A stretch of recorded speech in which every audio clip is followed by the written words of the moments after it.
করবে, আমি আল্লাহ ওয়াদা দিলাম ওই বান্দার জিন্দেগি সমস্ত গুনাহ মাফ করে দিলাম। শুধু তাই নয়, বান্দার আমল নামে আমি একটা কুরবানির সওয়াব দিয়ে দিলাম। কিন্তু আমরা এটা করতেছি না। আমরা আসছি কখন? নামাজ রাতে 10 মিনিট 5 মিনিট তখন আমরা আসছি, তার জন্য বয়ান মুখ দাইতেছে না। এবার দেখেন আল্লাহর নবী বলেন যে উম্মতের দুনিয়াতে মা বাঁচিয়া নাই, বাবা বাঁচিয়া নাই।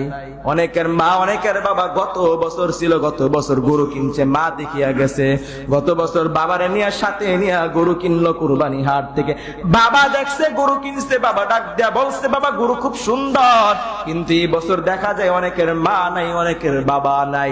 অনেকের মা আর বলতে পারে না, রে বাবা আমার জন্য কলিজাটা থুইয়া দিবি বাবা, কারণ বাবা আমি দাঁত দিয়ে চাবাইতে পারি না। অনেকের বাবা এখন বলতে পারে না, রে বাবা যে সিনার গোস্তটা থুইয়া দিবি। অনেকের বাবা মারা গেছে, মাও মারা গেছে, দুনিয়ায় তার মতো নীতিমার কেউ নাই। কিন্তু তুমি কি জানোনি ওই গোস্ত তোমার মা খাইতে পারতেছে না, ওই গোস্ত তোমার বাবা খাইতে পারতেছে না।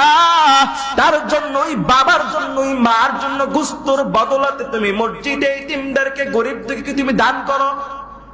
যে দানটা করবা একটাই নিয়ত থাকবে, গো আল্লাহ আমার মা তো দুনিয়াতে বাঁচিয়া থাকলে আমার সাথে আজকে ঈদ করতো, আমার মা তো বাঁচিয়া থাকলে আজকে আমি সন্তানের সাথে গোস্ত পান করতো, বাবা বাঁচিয়া থাকলে আমার সাথে আজকে ঈদগার ময়দানে যাইতো, বাঁচিয়া থাকলে আজকে ঈদগার ময়দান থেকে আসিয়া গরু কুরবানি দেখতো তাকায়া তাকায়া।